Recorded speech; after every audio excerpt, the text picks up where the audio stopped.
Halo saudara-saudara kasih oleh Tuhan Yesus, bertemu kembali dengan saya Herbert Sinaga. Kita akan melanjutkan pembahasan Alkitab kita melalui channel ini yang saya sebut dengan The Time is Near atau waktunya sudah dekat. Melanjutkan video-video sebelumnya sehubungan dengan hari perbaktian, maka video kali ini membahas yang tidak kalah pentingnya yang berjudul kontroversi perubahan hari perbaktian. Kita membahas ini tetap dengan satu narasumber yang tidak pernah salah, yaitu apa? Alkitab, firman Allah yang hidup. Pelajaran ini akan sangat menarik karena menyangkut dasar awal dan asal mula pergantian hari perbaktian dan kontroversi yang terjadi. Untuk lebih jelasnya, mari kita pelajari lebih lanjut. Namun sebelum kita melanjutkan video ini, bila saudara tidak mau ketinggalan untuk seri-seri berikutnya, segera subscribe, like, dan tekan loncengnya. Ada banyak video-video lain yang menarik, silahkan buka dan tonton untuk menambah pengetahuan kita tentang Alkitab. Pada video sebelumnya kita telah mempelajari bahwa hukum yang banyak disangkal itu adalah mengenai hari perbaktian yang tertulis dalam hukum keempat. Dan hari perbaktian itu adalah hari Sabat, yaitu hari Sabtu, bukan hari Minggu. Banyak pertanyaan-pertanyaan yang muncul mengenai hari perbaktian ini. Mari kita bahas pertanyaan-pertanyaan tersebut satu persatu. Banyak orang Kristen mengatakan bahwa kita berbakti pada hari Tuhan yang adalah hari Minggu. Bagaimana Alkitab menyatakan hal ini? Di dalam Yesaya 58:13 dikatakan, apabila engkau tidak menginjak-injak hukum Sabat dan tidak melakukan urusanmu pada hari kudusku, apabila engkau menyebutkan hari Sabat, hari kenikmatan, dan hari kudus Tuhan, hari yang mulia. Dalam Matius 12:8 juga dikatakan, karena anak manusia adalah Tuhan atas hari Sabat. Di dalam Wahyu 1:10 dikatakan, pada hari Tuhan aku dikuasai oleh roh dan aku mendengar dari belakangku suatu suara yang nyaring seperti bunyi sangkakala. Dari ayat-ayat tadi Alkitab menuliskan hanya ada satu ayat yang menyatakan adanya hari Tuhan yang tertulis dalam Wahyu 1:10. Jadi memang Tuhan mempunyai hari yang spesial. Namun ayat ini tidak mengacu kepada hari Minggu karena tidak ada tertulis demikian. Namun bila kita melihat dua ayat sebelumnya, Alkitab secara jelas mengidentifikasikan bahwa hari Sabat sebagai hari kudus Tuhan, hari yang diberkati dan diklaim sebagai hari miliknya, yaitu hari ketujuh. Pada video sebelumnya banyak lagi ayat-ayat yang menyatakan bahwa hari perbaktian Tuhan yang adalah hari Sabat. Selain itu juga ada yang berpendapat bahwa kita harus menguduskan hari Minggu untuk menghargai atau meninggikan kebangkitan Yesus. Bagaimana Alkitab menjelaskan mengenai hal ini?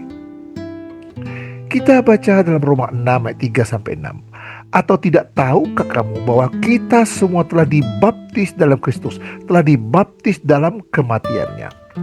Dengan demikian kita telah dikuburkan bersama-sama dengan Dia oleh baptisan dalam kematian, supaya sama seperti Kristus telah dibangkitkan dari antara orang mati oleh kemuliaan Bapa, demikian juga kita akan hidup dalam hidup yang baru. Sebab jika kita telah menjadi satu dengan apa yang sama dengan kematiannya, kita juga akan menjadi satu dengan apa yang sama dengan kebangkitannya. Karena kita tahu bahwa manusia lama kita telah turut disalibkan, supaya tubuh dosa kita hilang kuasanya, agar jangan kita menghambakan diri lagi kepada dosa. Bila kita melihat ayat-ayat tadi, makna kebangkitan Yesus adalah makna baptisan, yang adalah dengan melalui kematiannya kita akan disatukan dengan kebangkitannya. Jadi bukan untuk berbakti. Dengan kata lain, kita akan mengalami kematian manusia lama kita melalui baptisan dan bangkit menjadi manusia baru yang hidup seperti Yesus. Jadi jelaslah ayat-ayat di atas menyatakan bahwa Alkitab tidak pernah menyatakan untuk menguduskan hari Minggu untuk meninggikan kebangkitan Yesus atau bentuk-bentuk alasan lainnya. Hal ini hanya melambangkan bahwa melalui kebangkitan Yesus kita akan mengalami kebangkitan menjadi manusia baru dan meninggalkan manusia lama kita melalui baptisan.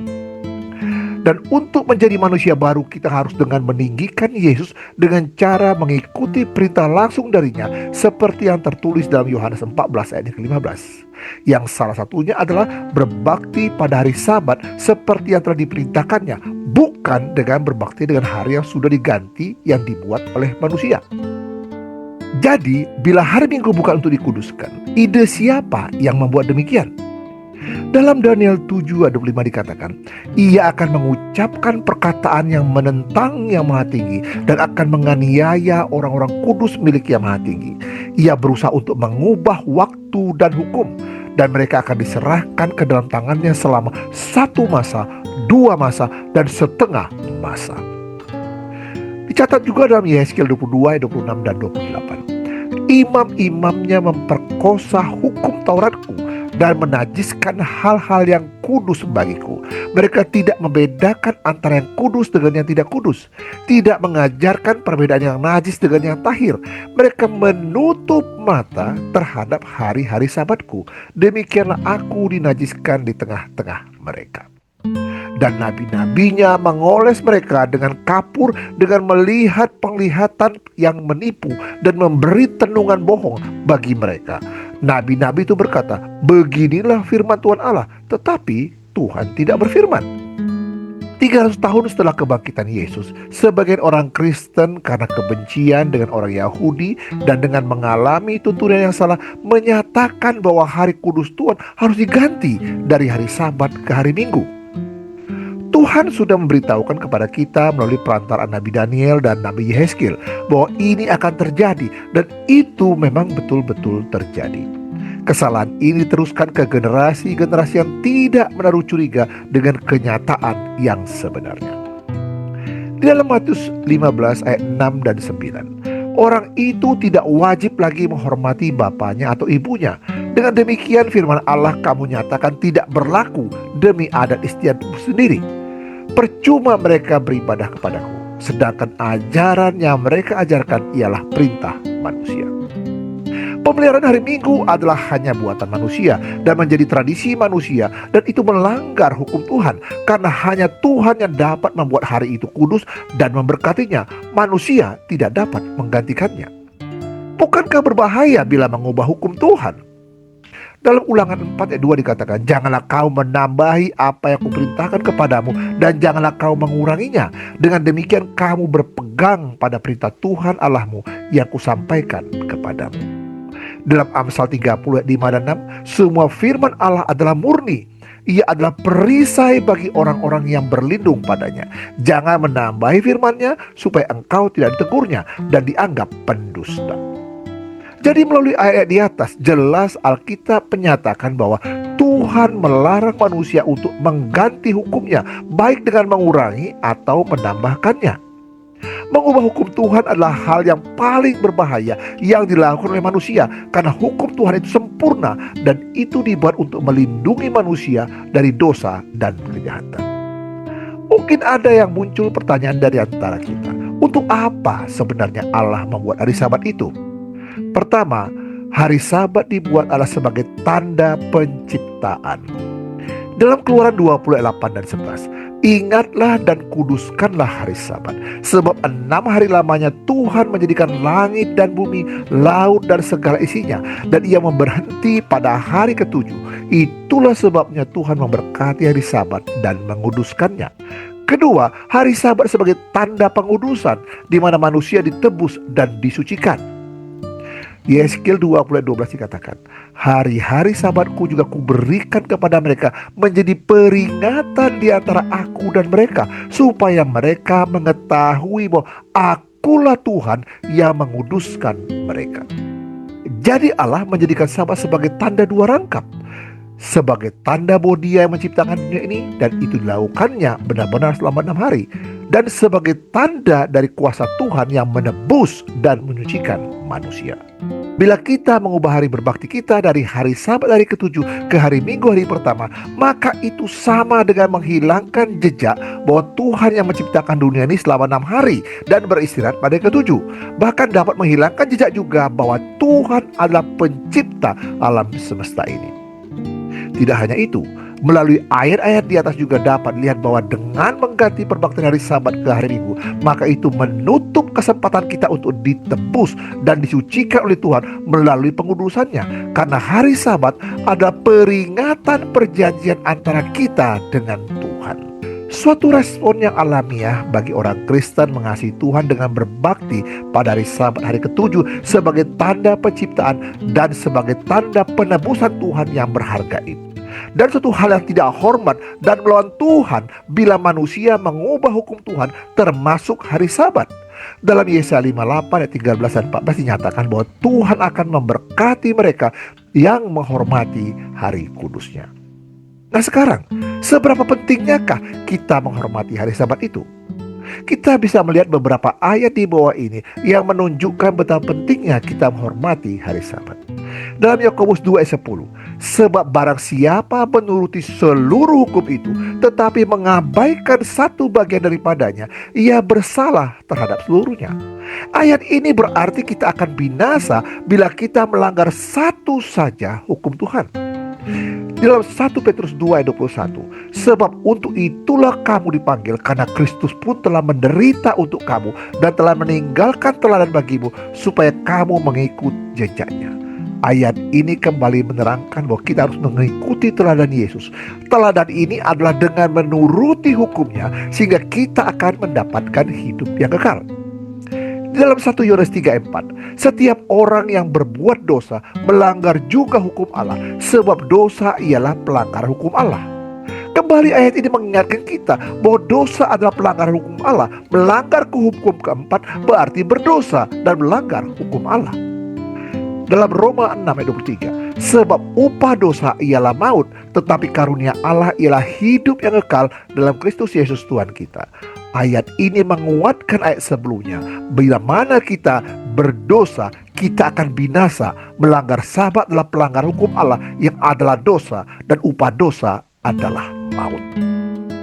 Ibrani 5 ayat 9, dan sudah ia mencapai kesempurnaannya, ia menjadi pokok keselamatannya abadi bagi semua orang yang taat kepadanya. Ketaatan yang dimaksud dalam ayat ini adalah menyangkut ketaatan hukum Tuhan, yang menyangkut juga pemeliharaan hari Sabat yang akan kita lakukan tidak hanya di bumi ini, tapi kita juga berbakti di sorga. Jadi dapat disimpulkan bahwa menghormati hari Sabat adalah menghormati Tuhan sendiri, karena Dia adalah Tuhan atas hari Sabat. Bila kita tidak menghormati Sabat, maka sama saja dengan kita berdosa dengan tidak menurut hukumnya, yaitu hukum keempat. Dan kita tahu bahwa upah dosa adalah maut. Jadi ini adalah masalah hidup dan mati kita, karena Sabat dilindungi dan ditegakkan di dalam hukum keempat dari hukum Allah. Dan juga seperti yang tertulis dalam Yakobus 2 ayat 10 tadi, dengan sengaja kita melanggar satu dari 10, maka kita berdosa terhadap seluruh hukum yang akan membawa kebinasaan bagi kita. Pengikut Yesus yang sejati akan dengan senang hati mengikuti langkah Yesus untuk memelihara dan mengikuti hari Sabat. Nah sekarang bagaimana perasaan Tuhan mengenai pemimpin-pemimpin agama yang mengabaikan tentang hari Sabat tersebut? Dalam Yehezkiel 22 ayat 26 dikatakan, imam-imamnya memperkosa hukum Tauratku dan menajiskan hal-hal yang kudus bagiku. Mereka tidak membedakan antara yang kudus dengan yang tidak kudus, tidak mengajarkan perbedaan yang najis dengan yang tahir. Mereka menutup mata terhadap hari-hari Sabatku. Demikianlah aku dinajiskan di tengah-tengah mereka. Dalam Yehezkiel 22 ayat 31, maka aku mencurahkan geramku atas mereka dan membinasakan mereka dengan api kemurkaanku. Kelakuan mereka kutimpakan atas kepala mereka. Demikianlah firman Tuhan Allah. Tuhan menyatakan dalam buku Yehezkiel bahwa Dia geram dan akan membinasakan mereka, karena mereka telah menajiskan Tuhan dengan menutup mata terhadap hari Sabat Tuhan. Namun ada beberapa pemimpin agama yang tetap menguduskan hari Minggu karena mereka tidak mengetahui yang lebih benar daripada itu. Namun ada juga yang dengan sengaja mencemarkan hari kudus Allah tersebut.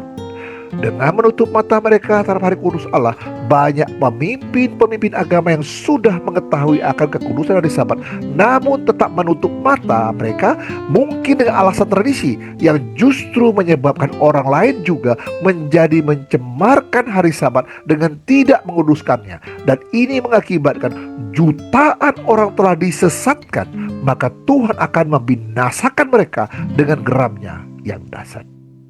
Khusus untuk siapa yang mengubah hari Sabat akan dibahas secara detail pada video-video mendatang. Di dalam Markus 7 ayat 7-13, Yesus pun menegur orang Farisi yang berpura-pura mengasihi Tuhan, tetapi mereka mengabaikan satu dari 10 perintah yang diberikan demi tradisi mereka. Bagaimana dengan kita? Apakah kasih kita menjadi berpura-pura dengan menutup mata kita terhadap hari kudus Tuhan? Pilihan itu terletak pada diri kita sendiri. Perlu kita ingat bahwa bukan orang tua yang menyelamatkan kita, bukan juga pendeta atau penatua jemaat atau siapapun, melainkan hanya Yesus. Dengan mengikuti Yesus, dengan cara mengikuti semua perintahnya, kita akan diselamatkan. Apakah dengan memelihara hari Sabat akan berpengaruh kepada kita secara pribadi? Di dalam Yohanes 14 ayat 15, "Jikalau kamu mengasihi aku, kamu akan menuruti segala perintahku." Dalam Yakobus 4 ayat 17 dikatakan, "Jadi jika seorang tahu bagaimana ia berbuat baik, tetapi ia tidak melakukannya, ia berdosa." Dalam Wahyu 22 ayat 14, "Berbahagialah mereka yang membasuh jubahnya, mereka akan memperoleh hak atas pohon-pohon kehidupan dan masuk melalui pintu gerbang kota itu." Kalau dalam bahasa Inggris bukan membasuh jubahnya. Dalam New King James Version dikatakan, "Blessed are they that do his commandments." Jadi kalau dapat diartikan, berbahagialah mereka yang melakukan perintah-perintah Tuhan, karena mereka akan memperoleh hak atas pohon-pohon kehidupan dan masuk melalui pintu-pintu gerbang ke dalam kota itu. Jadi dalam Wahyu 22 ayat 14 ini dikatakan bahwa berbahagialah mereka yang mengikuti perintah Tuhan. Jelas sekali dikatakan di sini. Dalam Markus 2 ayat 27 dikatakan, "Lalu kata Yesus kepada mereka, hari Sabat diadakan untuk manusia dan bukan manusia untuk hari Sabat." Sabat adalah pemberian Tuhan yang dibuatnya untuk kita supaya kita beristirahat dari keduniawian kita. Bila kita juga bersungguh-sungguh mengasihi Tuhan, tentunya suatu hal yang alami bila kita juga akan mau menyediakan waktu dan bersama dengan Dia pada hari Sabat sebagai hari yang sudah Tuhan tentukan. Jadi bila kita mengaku bahwa kita mengasihi Tuhan tapi tidak menurut hukumnya, dengan tidak menyediakan waktu kita bersama dengan Tuhan untuk berbakti kepadanya pada hari Sabat, itu sama saja tidak mengasihi Dia. Ini dicatat dalam 1 Yohanes 2 ayat 14. Pada hari Sabat kita terbebas dari aktivitas kita sehari-hari seperti bekerja, belajar, dan lain sebagainya. Sebagai gantinya kita meluangkan waktu kita bersama dengan Tuhan Yesus yang adalah pencipta alam semesta ini dan juru selamat kita. Berbakti kepada Tuhan dengan orang percaya lainnya, meluangkan waktu kita bersama keluarga, menikmati alam, membaca materi yang menguatkan hati, dan bahkan mengunjungi dan menguatkan orang sakit adalah cara yang baik untuk dilakukan pada hari Sabat. Setelah 6 hari dalam tekanan bekerja, Tuhan memberikan kita hadiah hari Sabat untuk beristirahat dari segala pekerjaan kita dan mengisi jiwa kita. Percayalah, Tuhan tahu yang terbaik untuk kita. Ada banyak pertanyaan yang sering muncul mengenai hukum hari Sabat seperti berikut ini. Bukankah hari Sabat hanya untuk orang Yahudi saja? Bukankah juga dalam Kisah 20 ayat 7-12 membuktikan bahwa para rasul memelihara hari Minggu sebagai hari yang kudus? Atau juga ada pertanyaan seperti, apakah sejarah juga membuktikan seperti yang ditulis dalam Alkitab bahwa Sabat hari ke-7 adalah hari Sabtu? Dan apa yang dinyatakan oleh gereja-gereja lain mengenai hari Sabat? Kita akan mengupas semua pertanyaan-pertanyaan tersebut pada pertemuan kita yang akan datang. Judul pembahasan kita berikutnya adalah pertanyaan-pertanyaan dan komentar kontroversi mengenai hari Sabat. Jangan lupa untuk subscribe, like, dan tekan loncengnya sehingga saudara-saudara tidak ketinggalan untuk seri-seri dan judul-judul berikutnya. Tuhan Yesus memberkati. Amin.